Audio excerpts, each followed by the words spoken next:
প্রশ্ন দিয়ে শুরু করি। আমি একটা প্রশ্ন দিয়ে শুরু করি। আপনারা কখনো লাশ গোসল করাইছেন? মানুষ যখন মারা যায় তখন তাকে দাফন করার আগে বেশ কিছু কাজ করতে হয়, অনেকগুলো নিয়ম আছে। তার মধ্যে একটা কাজ হলো মৃত লাশকে, মৃতদেহকে গোসল করানো। এবং এই গোসল করানোর কিছু নির্দিষ্ট নিয়ম আছে। যেমন মনে করেন লাশকে বসাতে হয়, পাশ ফিরাতে হয়, তারপর লাশের পেটে চাপ দিতে হয় আস্তে আস্তে, যাতে করে তার দেহের ভেতরে যে ময়লা আবর্জনা আছে সেটা যেন বের হয়ে যায়।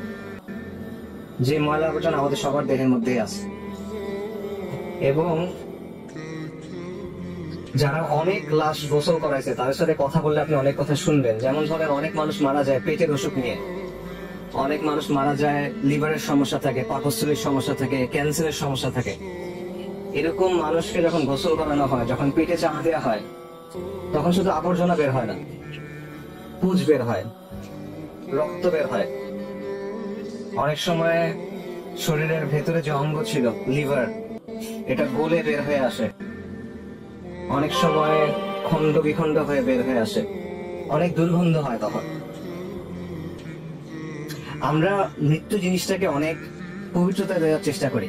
বিশেষ করে মৃত মানুষকে, আসলে মৃত্যু না, মৃত মানুষকে আমরা সম্মানিত করার চেষ্টা করি, তার উপর একটা পবিত্রতা দেওয়ার চেষ্টা করি। বিশেষ করে সেই মানুষটা যদি বিখ্যাত কোনো মানুষ হয়, নামি দামি কোনো মানুষ হয়, ক্ষমতাবান কোনো মানুষ হয়, কোনো নেতা হয়, তখন আমরা এটাকে অনেক সম্মানজনক কিছু একটা হিসেবে দেখানোর চেষ্টা করি। কিন্তু আপনি যদি ওই মানুষটাকে যখন গোসল করানো হচ্ছিল তখন দেখতেন, তখন আপনার কাছে মনে হবে না যে এই বিষয়টা সম্মানজনক, আপনার তখন করুণা হবে তার জন্য। মানুষ দুনিয়াতে নিজেকে অনেক ভাবে উপস্থাপন করে। আমরা নিজেদেরকে অনেক বড় কিছু হিসেবে দেখাই, আমরা নিজেদেরকে অনেক সম্মানিত কিছু হিসেবে দেখাই, আমরা নিজেদেরকে অনেক পবিত্র কিছু হিসেবে দেখাই। আমরা আমাদের চারপাশে একটা খোলস তৈরি করি, কিন্তু মৃত্যু এই সবগুলা খোলস সরায় দেয়। আমাদের যত পোশাক আছে, যত আভরণ আছে, যত অলংকার আছে, যত সাজসজ্জা আছে, সবকিছু মৃত্যু সরায় ফেলে এবং আপনাকে দুনিয়ার সামনে একদম উন্মুক্ত করে দেয়। কিন্তু এই বিষয়টা আমরা মাথায় রাখি না।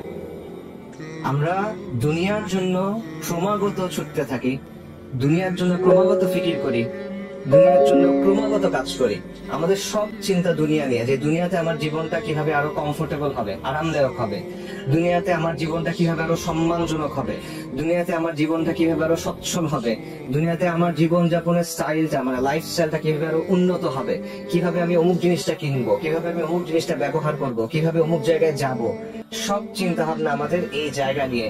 কিন্তু যে জিনিসটা আপনার কাছে আসতেছে, মৃত্যু, ওই মৃত্যুটা যে সম্মানজনক হবে আপনার, ওই মৃত্যুর পরে যে জীবনটা আপনার জন্য অপেক্ষা করতেছে, সেটা যে সম্মানজনক হবে কিনা, সেটা নিয়ে আমরা একেবারেই চিন্তা করি না। আমরা এটা নিয়ে একেবারে গাফেল, উদাসীন।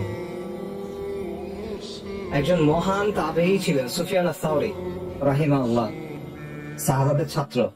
ওনাকে বলা হতো আমিরুল মুমিনিন ফিল হাদিস। হাদিসের ব্যাপারে বিশাল জ্ঞান রাখতেন।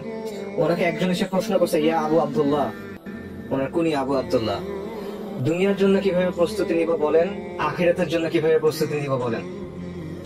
সুফিয়ান আস-সাওরি বলছেন, দুনিয়াতে যে পরিমাণ সময় থাকবা সেটা অনুযায়ী দুনিয়ার জন্য কাজ করো, আখিরাতে যে পরিমাণ সময় থাকবা সেটা অনুযায়ী আখিরাতের জন্য কাজ করো। দুনিয়াতে কতদিন থাকবেন বলেন? 80 বছর সর্বোচ্চ, 100 বছর, 120 বছর সর্বোচ্চ, নাকি? আখিরাতে কতদিন থাকবেন? 1000 বছর, 10,000 বছর, 1 লক্ষ বছর, চিরন্তন, চিরস্থায়ী, খালিদিনা ফিহা আবাদা। দুনিয়ার জীবন হলো ক্ষণস্থায়ী, আখিরাতের জীবন হলো চিরস্থায়ী। কিন্তু আমরা আখিরাতের জীবনটা নিয়ে চিন্তা করি না। আল্লাহ সুবহানাহু ওয়া তাআলা কোরআনে বলছেন, কুল্লু নাফসিন যায়িকাতুল মাউত, নিশ্চয়ই প্রত্যেক জীবকে মৃত্যুর স্বাদ আস্বাদন করতে হবে। ওয়া ইন্নামা তুওয়াফফাউনা উজুরাকুম ইয়াওমাল কিয়ামাহ, এবং কিয়ামতের দিন তোমাদেরকে তোমাদের যে প্রতিফল, যে কর্মফল, সেটা পরিপূর্ণভাবে বুঝিয়ে দেয়া হবে। ফামান যুহজিয়া আনিন নারি ওয়া উদখিলাল জান্নাতা ফাকাদ ফাজ। যাকে আগুন থেকে রক্ষা করা হবে এবং জান্নাতে প্রবেশ করানো হবে সে হলো সফল। ওয়া মাল হায়াতুদ দুনিয়া ইল্লা মাতাউল গুরুর। এই দুনিয়ার জীবন হলো ছলনাময় ভোগ, ছলনা, প্রতারণাময় একটা ভোগ, এটা ছাড়া আর কিছুই না। সূরা আলে ইমরানের আয়াত। এই একটা আয়াতে আল্লাহ আযজা ওয়া জাল্লা আমাদের এই দুনিয়ার সব বাস্তবতা, সব মৌলিক প্রশ্নের উত্তর দিয়ে দিয়েছেন। যে বিষয় নিয়ে আমাদের এত পেরেশানি, যে বিষয় নিয়ে আমাদের এত ছোটাছুটি, যে বিষয় নিয়ে আমাদের এত চিন্তা, এত কষ্ট, সবকিছুর আসল মূল্যটা কত, এই সবকিছুর পরে কি অপেক্ষা করতেছে, দুনিয়ার সফলতা কি, ব্যর্থতা কি, এরপরে আমাদের জন্য কি অপেক্ষা করতেছে। এবং এর পরের আয়াতে আল্লাহ সুবহানাহু ওয়া তাআলা বলতেছেন, লাতুবলাউন্না ফি আমওয়ালিকুম ওয়া আনফুসিকুম, নিশ্চয়ই তোমাদেরকে তোমাদের জান এবং মালের ব্যাপারে পরীক্ষা করা হবে। দেখেন, আমাদের জীবনের মধ্যে নিশ্চিত জিনিসপত্র কিছু নাই, সবকিছু অনিশ্চিত। যে বিষয়গুলো নিয়ে আপনি সকাল থেকে ঘুমানোর আগ পর্যন্ত চিন্তা করেন, ইভেন ঘুমানোর সময় যেগুলো নিয়ে স্বপ্ন দেখেন, কোনোটার মধ্যে কোনো নিশ্চয়তা নাই। আমাদের উপার্জন, আমাদের পড়াশোনার রেজাল্ট, পরিবারে কি হবে, বাচ্চার কি হবে, সন্তানের কি হবে, স্ত্রীর কি হবে, পিতামাতার কি হবে, দুনিয়াবি যত চিন্তা আছে, যা কিছু নিয়ে আমরা চিন্তা করতেছি, কোনোটার মধ্যে কোনো নিশ্চয়তা নাই, নিশ্চিত ভাবে জানার সুযোগ নাই। একটা মাত্র জিনিস নিশ্চিত, সেটা হলো মৃত্যু। কিন্তু এই মৃত্যু নিয়ে আমরা চিন্তা করি না। এই জিনিসটা আপনি কিভাবে ব্যাখ্যা করবেন? একটা জায়গা যেখানে আপনি চিরস্থায়ী ভাবে থাকবেন, যে জিনিসটা নিশ্চিত সেটা নিয়ে আপনি চিন্তা করতেছেন না। আমিরুল মুমিনিন আলী ইবনে আবু তালিব রাদিয়াল্লাহু আনহু, ওনার একটা উক্তি আছে, সেখান থেকে একটা ব্যাখ্যা পাওয়া যায়। উনি বলছেন যে মানুষ ঘুমন্ত, মৃত্যুতে সে জেগে ওঠে। মানুষের এই জীবনটা আসলে একটা ঘোরের মতো, একটা ঘুমের মতো। যখন সে মারা যাবে, যখন আখিরাতের জীবন শুরু হচ্ছে, তখন সে জেগে ওঠে। এটা ভাবে চিন্তা করেন, আমরা যখন স্বপ্ন দেখি, স্বপ্নের মধ্যে তো অনেক কিছু হয়। স্বপ্নের মধ্যে যখন মানুষ কোনো বিপদ দেখে সে ভয় পায়, স্বপ্নের মধ্যে যখন ভালো কিছু হয় তখন সে খুশি হয়, এবং স্বপ্নের মধ্যে মনে হয় কত ঘটনা ঘটতেছে অনেক সময় নিয়ে। কিন্তু যখন আপনি ঘুম থেকে উঠেন, তখন দেখবেন স্বপ্নের কথা মনে থাকে না, আচ্ছা আচ্ছা অল্প কিছু মনে থাকে, এবং মনে হয় এটা তো অল্প একটা সময় ছিল। এই দুনিয়ার জীবনটা এরকম, আপনি ঘুমায় আছেন, মৃত্যুর পর আপনি উঠবেন। যেটাকে আজকে আমার কাছে সবচেয়ে গুরুত্বপূর্ণ মনে হচ্ছে, কবরের জীবনের সময় মনে হবে যেটা কিছু ছিল না। বিচারের দিবসে বিচার শুরু হওয়ার আগে আপনার কাছে মনে হবে এটা কিছু ছিল না। বিচার শুরু হয় নাই এখনো, জান্নাত জাহান্নামের জীবন এখনো শুরু হয় নাই। জাস্ট ইয়াউমুল কিয়ামাতে বিচার শুরু হওয়ার আগের যে সময়টা, ওই সময়টাতে আপনার কাছে মনে হবে যে দুনিয়ার জীবন এটাতে একটা মুহূর্ত ছিল শুধু। কিন্তু এখন আমরা সবকিছু ভুলে এই জিনিসটা নিয়ে চিন্তা করতেছি শুধু।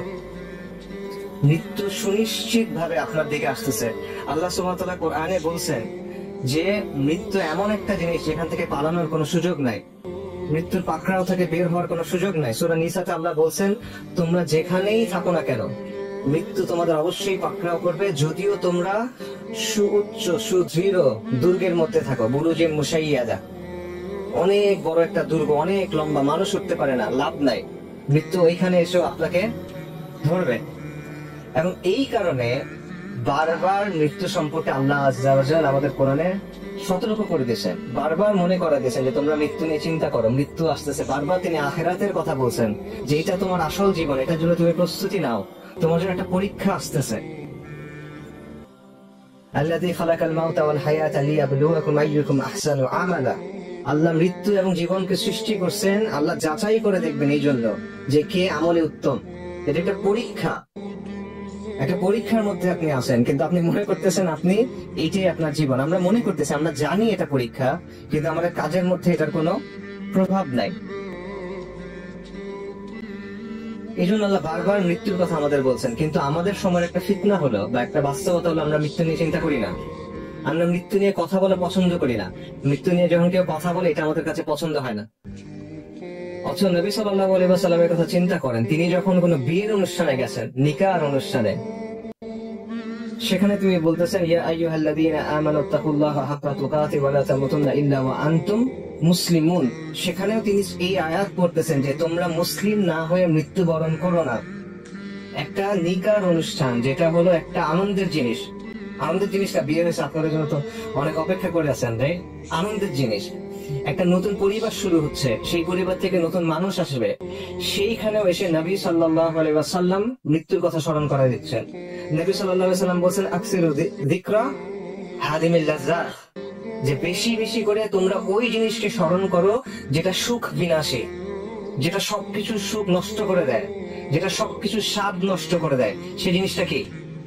সেই জিনিসটা মৃত্যু।